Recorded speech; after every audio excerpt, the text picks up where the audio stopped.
Should be good. Oh, yeah. And you can pull it out if you want to. Yeah. I just don't want to mess with the height because everybody else is a lot shorter than me. Yeah, you can just pull it out and Yeah, put it back in I'm there good. if you want.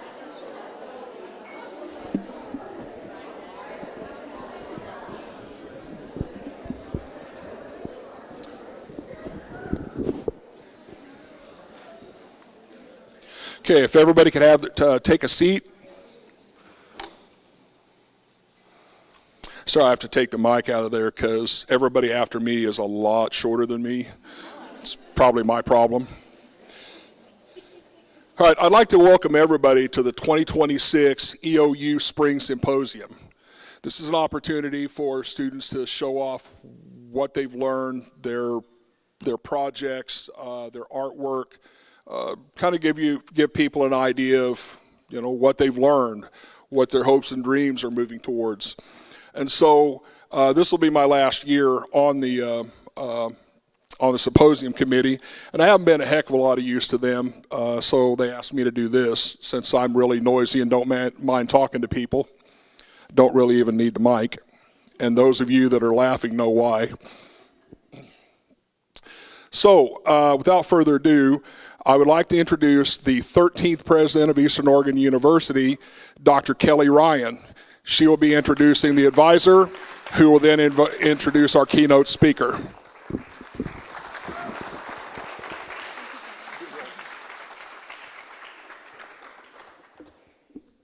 Please note, I did raise the microphone an inch, though not quite as tall as Kevin Walker. I'm Kelly Ryan. I'm the president of EOU, and I'm really excited to be with you at this moment. I'm certain many of you are experiencing pre-presentation jitters, so don't worry, I'm not going to hold you back with an overly long speech. I know you have a big day ahead of you. I'm here to extend a very, very big welcome to all of EOU students, those who attend here in person and online, as well as our Oregon Teacher Pathway students. Greetings as well to my colleagues, the faculty, and the staff at the university. It's always great to see you out and about. The Spring Symposium began here in 1999 and has been hosted ever since, with the exception of 1 year. And what year do you think that was? The pandemic, of course. This year, we mark the 27th annual Spring Symposium with 103 presenters representing all 4 colleges at the university. Almost half of our presenters, 49, are from EOU's 8 Oregon Teacher Pathway partner high schools, including Baker City, LeGrand, Ontario, Pendleton, Pilot Rock, Milton Freewater, Umatilla, and last but not least, the beautiful Wallowa.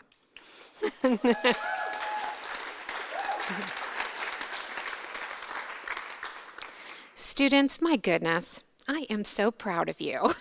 You put in so much work to get to this moment, and I know getting to the point of where you are, successfully delivering your research or creative project, it was a hurdle, intellectually and personally. Take a moment to recognize your own strength and courage that got you here to this day. I'm certain you had other major priorities in your life, and you had to find time and a way to balance those priorities with these projects every day. And some of you probably experienced some of the more extreme challenges of being a student, and you still made it. The funny thing about life is that you don't really know when the momentous moments are. You don't recognize until much later what moments actually transformed you. Today is one of the days that you're always going to remember, and you're going to have to trust me on this. I still remember the presentations, the papers, everything I did as an undergraduate student. Some of them were good, some of them weren't so good. But in both cases, that work made me a better thinker, communicator, and dreamer. Your presentation here today will make your project even more memorable, cementing the memory of the work you put into each of your projects. So even though you're nervous, try and take it all in. You stepped up and you accomplished something, and those are keys to your future success. I'd like to take a moment to thank all the people who made today possible. First off, the 2026 Organizing Committee included Jacqueline Morgan, Tanya Lubez, Kevin Roy, Hope Sherman, and Kevin Walker. Students, of course, were supported on their journey to this conference by our amazing faculty. They helped them hone in on a topic, focus students on getting the best evidence, and push their boundaries in the area of persuasion, presentation, and creativity. To each of the faculty, and there are many of you I see here, especially those who sponsored student presenters, you have my deepest gratitude. Will you please stand, faculty? And let's give them applause.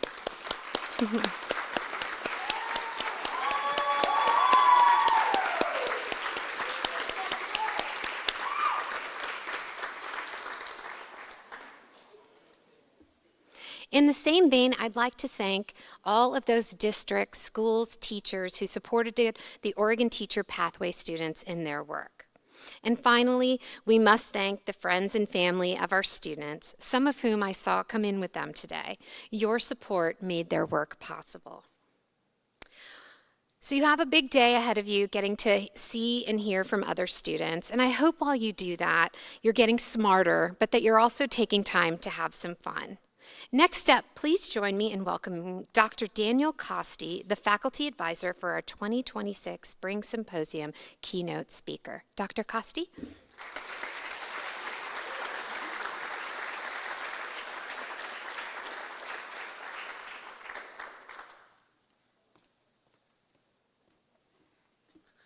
Thank you, Dr. Ryan. Good morning, everyone. My name is Dr. Daniel Paul Costi. I am a professor of public policy and public administration here at EOU. I am also the director of the Master of Public Administration program.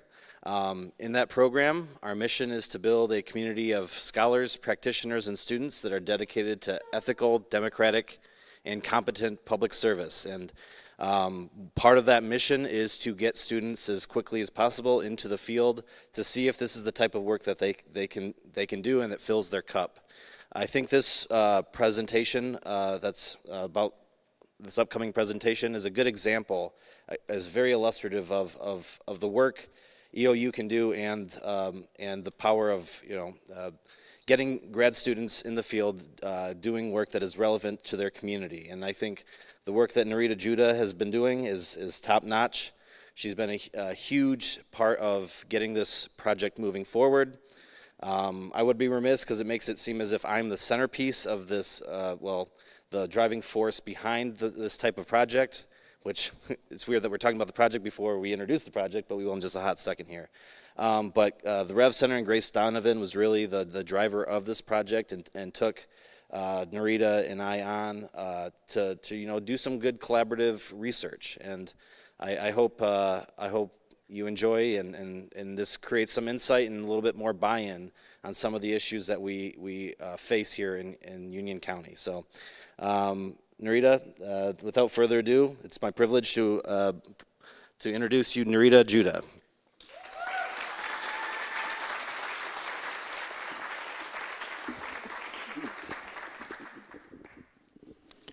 Well, will someone think of the children? Good morning, everyone. My name is Nirda Judah, and I'm honored to present our team's research on childcare access in Union County. Before we get started, I want to take a moment to acknowledge the research team behind this project. The work was led by Dr. Daniel Paul Costi and Grace Donovan, and I'm grateful to be a part of it as the research assistant. Their leadership and guidance shaped every part of this project. Thank you, President Ryan, for having us, and thank you, everyone, for being here today.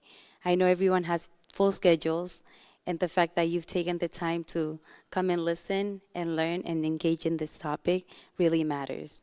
Childcare affects families, employers, and the entire community, and so your presence here today is important.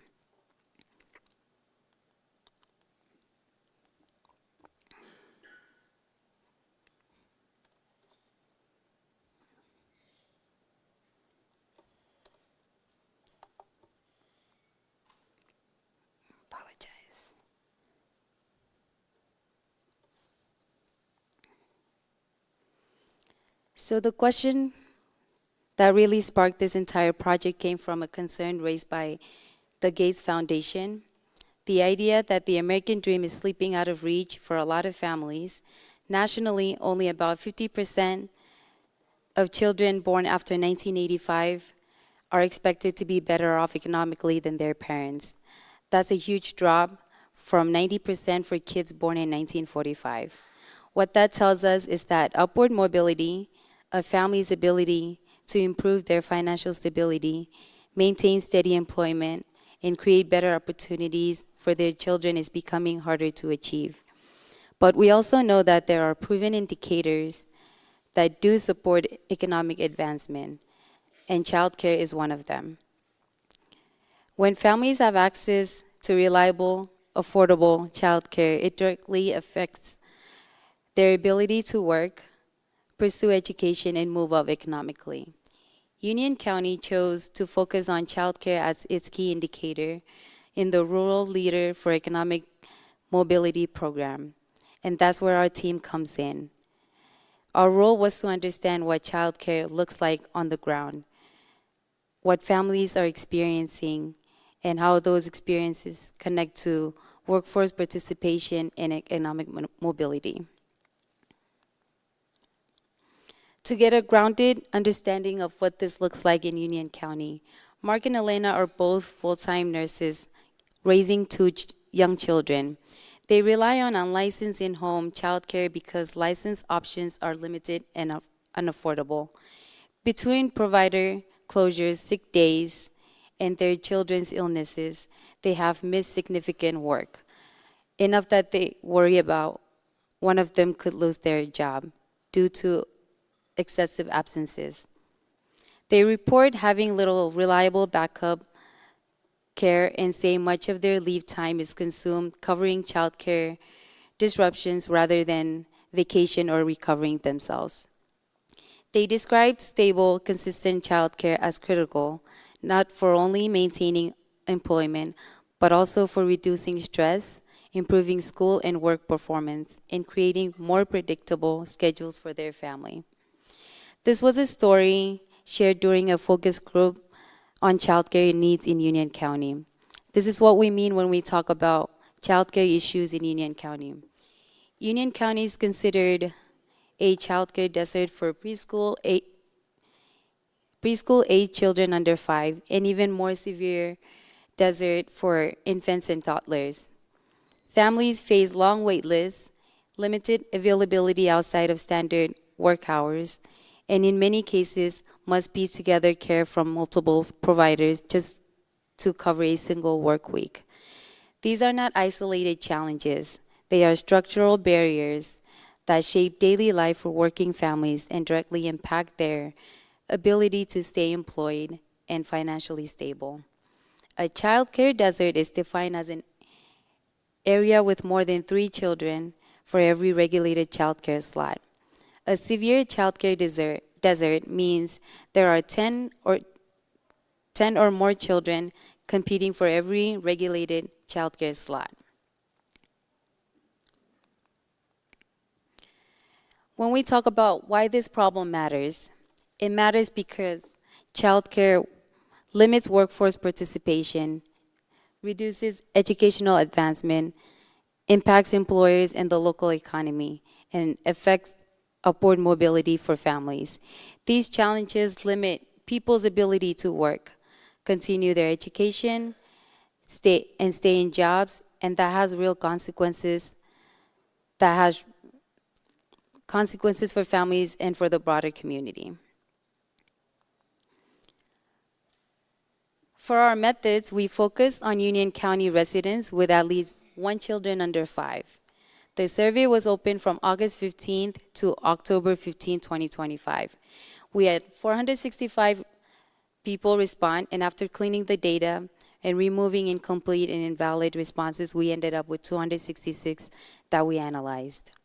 From there, we used descriptive statistics to understand the basic patterns, bivariate analysis to look at relationships between variables, and thematic analysis to capture the themes that came through the open-ended comments. So this gave us both the numbers and the live experiences behind them. Do you need more childcare? Here we see a more clear picture of the demand for childcare in Union County. 53% of families say they need more care during standard business hours, which tells us that even the most basic Monday through Friday coverage isn't meeting people's needs. Another 44% say they need evening or weekend care. That reflects the reality of our workforce. A lot of people here work outside of the traditional 8 to 5 schedule, and the child care system just isn't built for that. And only 19% of families say they have adequate care. So overall, the majority of families in Union County are operating with some level of unmet need, whether that's during the day, evenings, or weekends. This chart shows the main childcare challenges across different employment groups. The biggest thing to highlight here is that the cost is the most frequently challenged, no matter what someone's employment status is. Full-time workers, part-time workers, and even students all point to cost as their top barrier. The second major pattern is around insufficient or incompatible hours. A lot of families can't find care that matches their work schedules, especially those working full-time or outside standard hours. So even when care exists, it often doesn't line up with when people actually need it. Together, these two issues, cost and incompatible hours, are the most common challenges across the board. They're the ones that show up consistently in every employment category. Here we see this chart shows how much of their income families are spending on child care. What stands out is that a significant number of families are reporting spending 10% or less of their income on child care. But that doesn't mean cost isn't a problem, because even when the percentage is relatively low, the absolute dollar amount is still high enough to affect families' ability to work, expand their families, or stay financially stable. We also see that middle-income households are more likely to spend more than 10% of their income on child care, which puts them under the most pressure. So overall, cost is still a major barrier, even for families who appear to be spending a smaller share of their income. In this chart, you see how child care affects a family's ability to advance in their careers or education. When we talk about missed opportunities,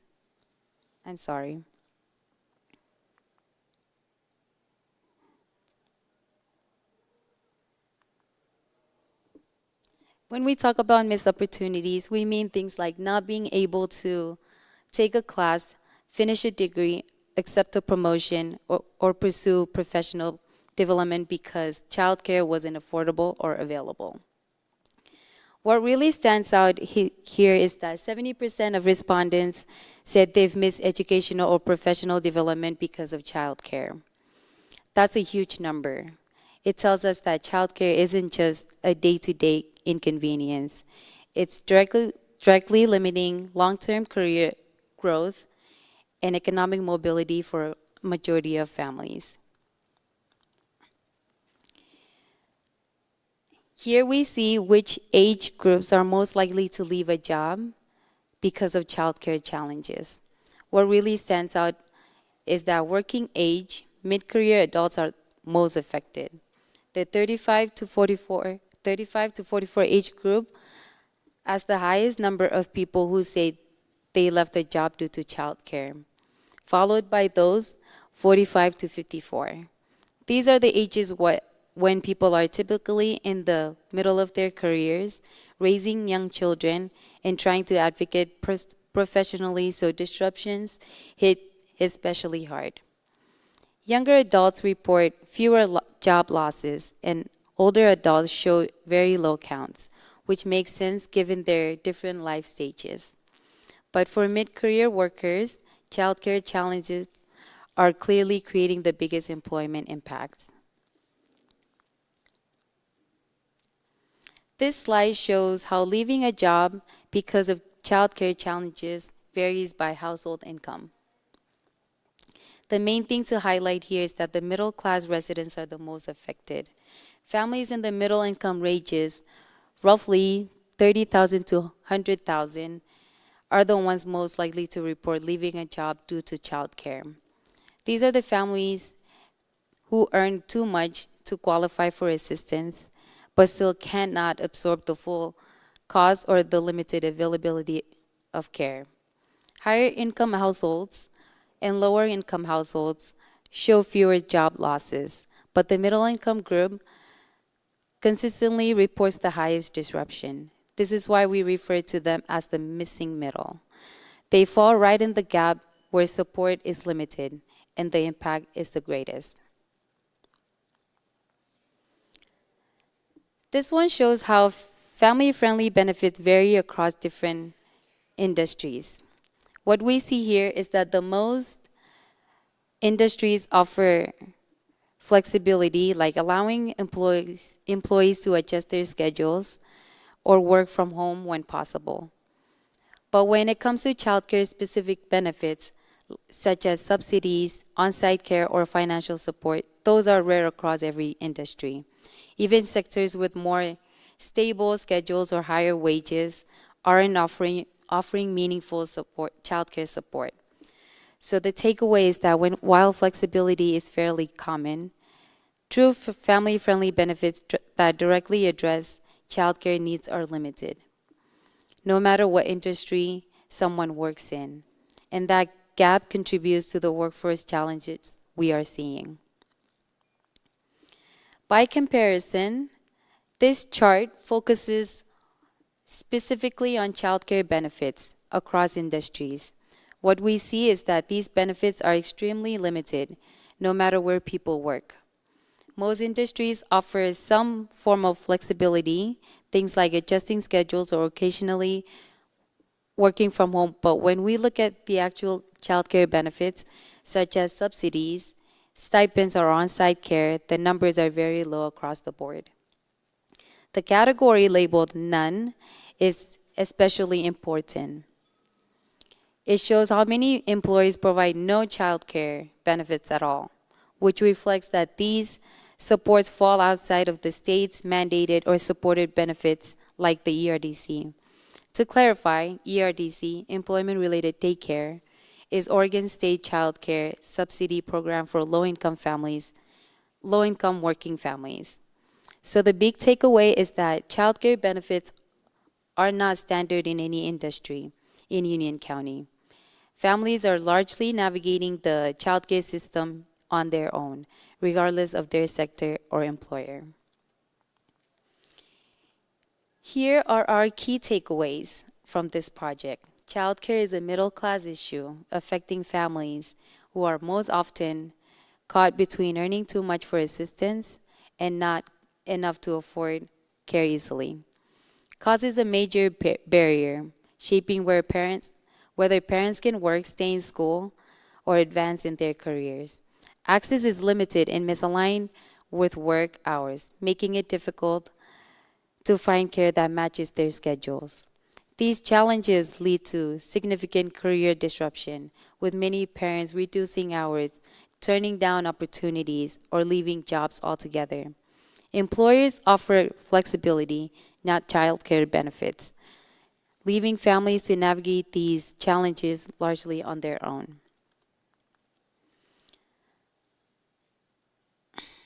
These recommendations focus on 4 major goals. First, affordability. We need cost-sharing strategies that don't place the entire burden on families. That means coordinated investment from employers, the state, and local partners like CCRNR and the early learning hubs. CCRNR provides training, technical assistance, and support to child care providers and help families navigate the child care options. And the early learning hubs coordinate local partners to improve early childhood systems and align resources. Second, we need to strengthen the connection between employers and working families. That includes encouraging employers to offer childcare benefits and creating a best place for working parents program to recognize and incentivize family-friendly practices. Other counties like Lane and Douglas have already done this successfully. Access is also a major barrier. Families need care that aligns with their work hours, and the current system doesn't match those needs.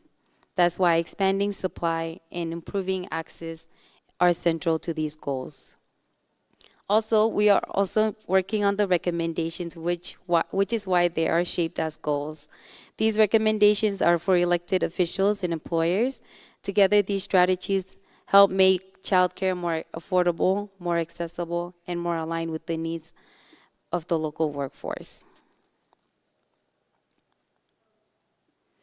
These recommendations focus on long-term sustainability and expanding supply. We need stable funding in a childcare endowment like the one in Gillum County, as it is a proven model for rural communities. Gillum County is a small rural county in north central Oregon, and it created one of the state's first childcare endowments. It's often used as an example because the endowment provides stable, predictable funding for childcare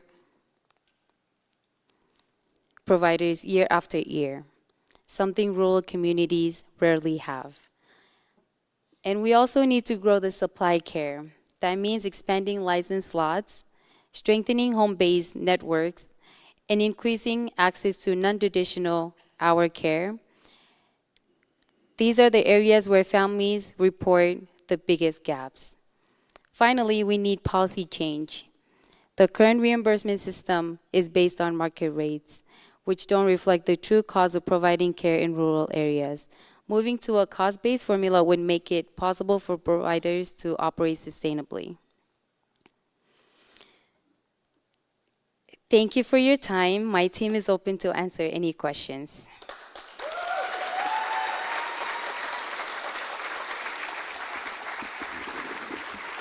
Thank you.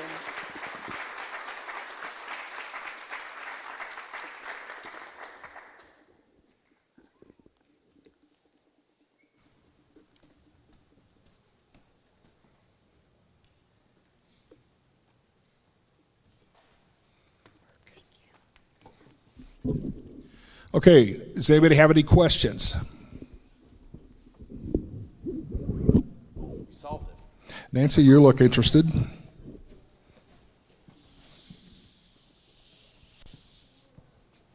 Guys are going to make me get my steps in. Thank you. Thank you for this great presentation. My name is Nancy Knowles. I've been here at Eastern since 2000, and I've been involved in 2 iterations of childcare exploration on campus. I have 2 questions, if that's okay.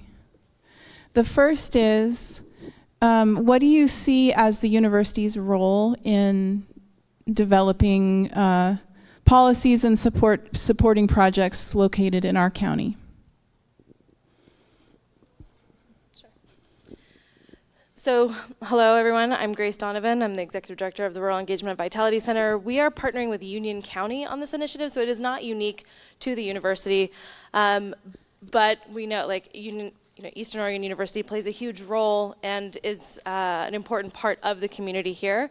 In terms of the role that the university can play, there's active conversations that are happening between the university and county leadership. There is support from the university for further investments in slot access, and we're making sure that the groups are communicating with each other to account for the needs of all major employers, which includes the university, and so that it impacts, because this impacts workforce across the board here at the university and in the community. So some of the conversations at a high level have been, how can we collaborate or coordinate placements for early childhood learning and education, create certification programs, or using university options, expand access for childcare providers to get additional training. So there are actively ongoing conversations, I would say, but the group that is leading these discussions is actively involving the university and major employers, the school districts, and our county commissioners. Thank you. My second question is, what is it like as a student to be involved in this real-world research with faculty, administrators, and community members? Thank you so much for your question. I am a mother of two, so this work hits home. It meant a lot, it helped me a lot, and being able to learn alongside two great mentors really helped me to be here today. Thank you. Thank you.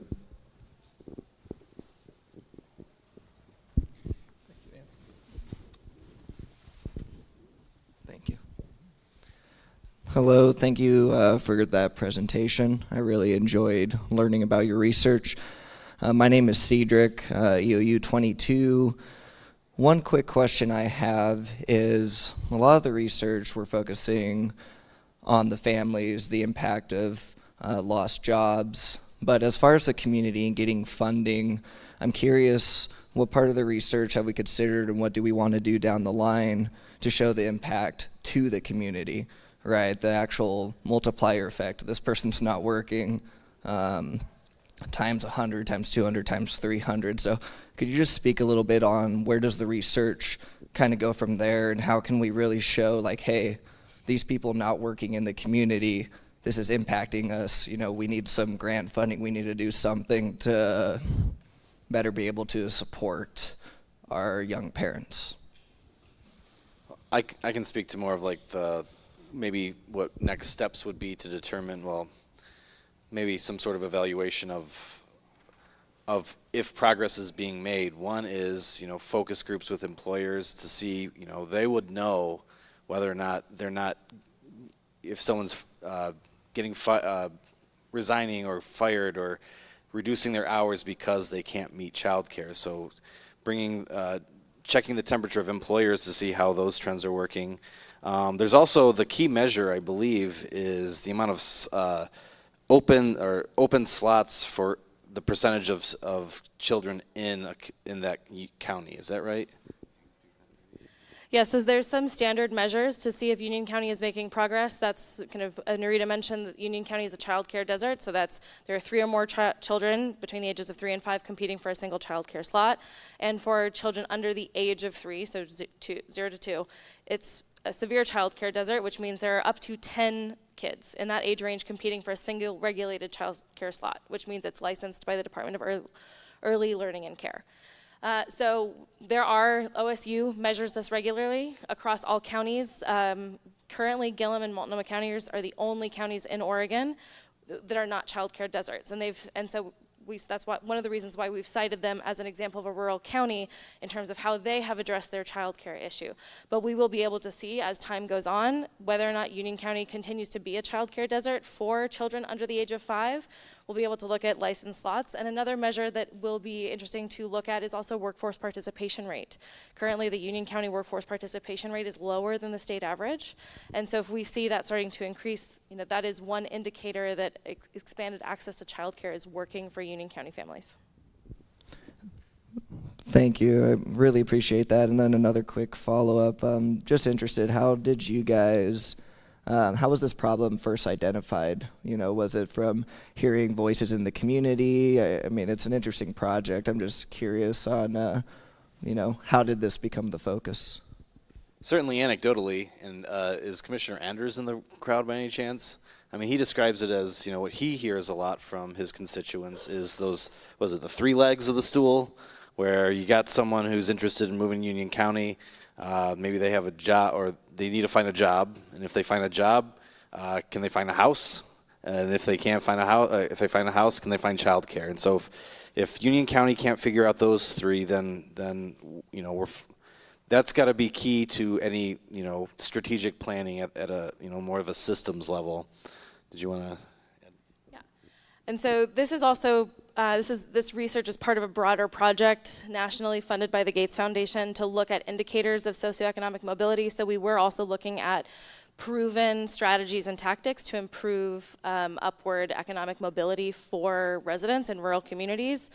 Early access to childcare, housing, employment, healthcare, healthy neighborhoods, those are all areas that were kind of the menu of options for the counties that are participating in this program to look at. And so we had a lot of discussions with Commissioner Andrus, who's supporting this work, around where can we make the biggest difference for Union County.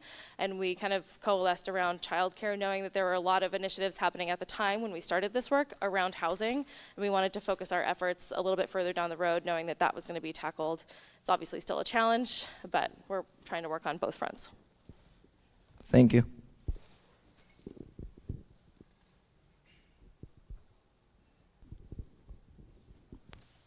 Just throw it up there. He's a really good catcher. Catcher? Is that the right word? I break their microphone, Receiver? they break me.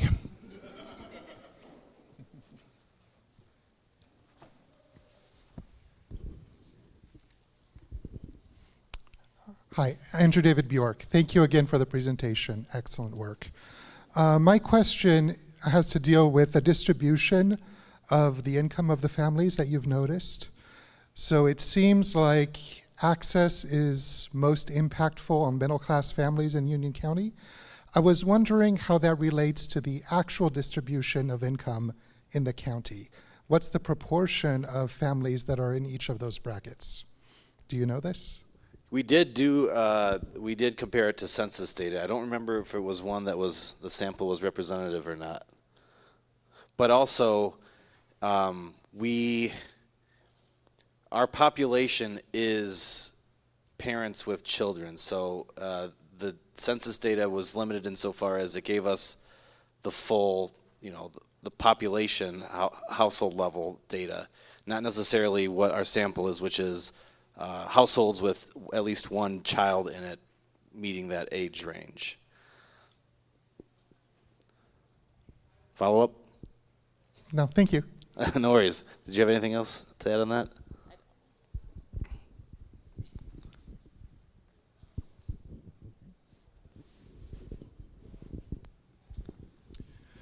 Hi, my name is Chris Early. I'm a high school teacher, part of the OTP program at Umatilla High School.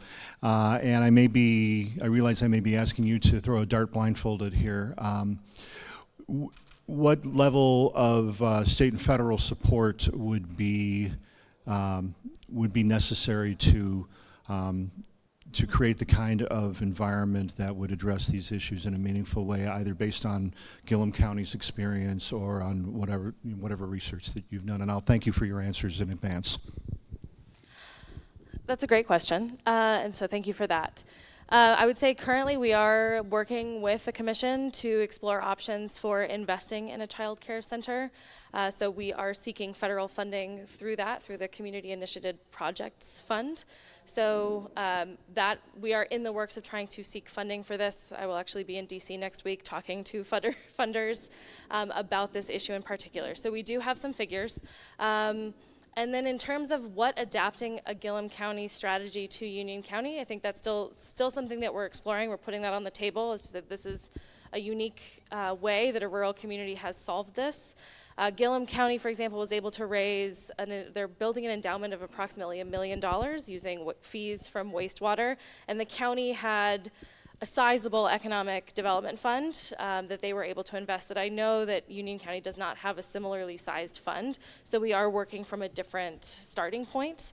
But that was the Gillum County starting point for their endowment, was $1 million to have that producing interest to support child care providers year over year.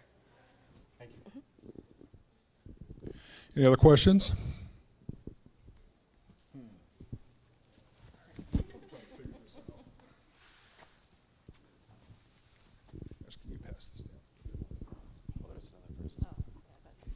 That was you too.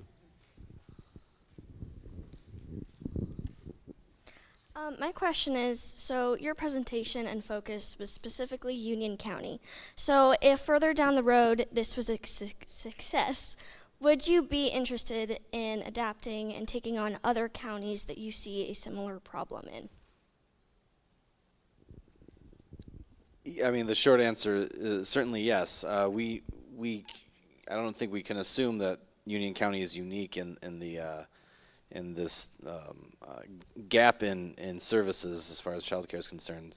However, it would be, thinking about the fact that Union County is unique insofar as has the hospital and EOU are important, industries within the county, and other counties that historically relied on timber, for instance, may have some nuanced realities that would make at least recommendations have to be different. So I do think that there would be value in this type of analysis in other rural counties, perhaps east of the Cascades, where there are, learning from other innovative solutions that Gillum and Douglas and County are doing, that Lane County are doing, can be instructive, I think, and pursuing not trying to reinvent the wheel really shouldn't be the goal, and seeing how different recommendations would work in other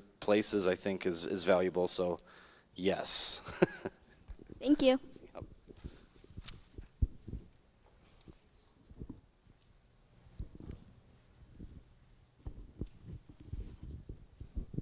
Another question? We had one down front. Do you still have a question?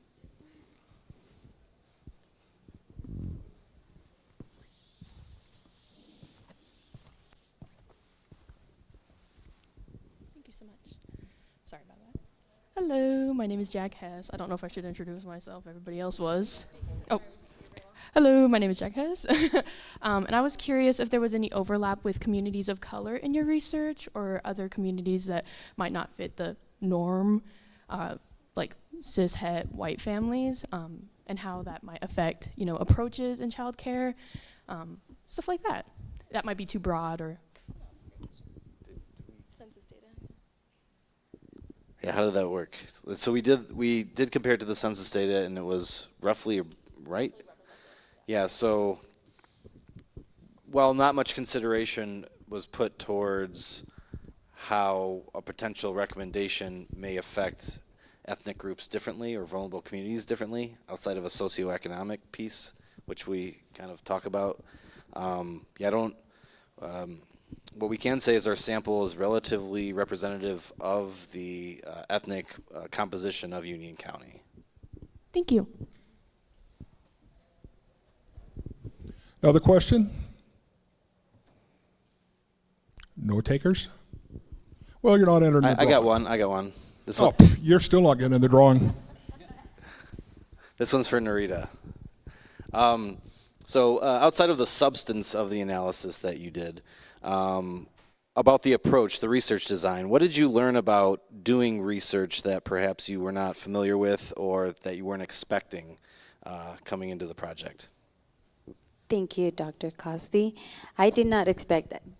This was my first time doing bivariate analysis, descriptive statistics, and when I first did it, I was surprised of how I got all kinds of results from doing bivariate analysis and understanding the results that came out from just numbers and the thematic analysis. I learned a lot from this.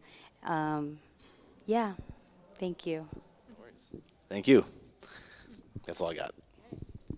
All right, and that wraps up our time. Congratulations, thank you so much. Let's give her another round of applause.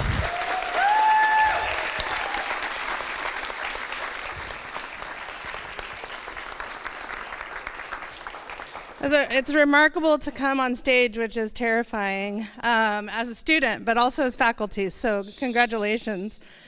As we wrap up this morning, I'd just like to walk you through the schedule for the rest of the day. The keynote just concluded at 10 a.m., 45th Parallel will be performing on stage here. At the same time, at 10:10, you'll have Oregon Teacher Pathway posters in Badgley, just right across the way where there's big spheres out front. There will also be poster presentations in the lobby here. From 10:30 to 1, we have talk sessions in LOSO 115 and 116. From 12 to 1, we have the Spring Choral Concert in LOSO 123. From 1 to 2 p.m., we have a film screening in Zabel 102. And then to wrap up the day at 4:45, there will be a celebration of 10 years of independent governance here at Eastern Oregon University with former Board of Trustees and current gathering.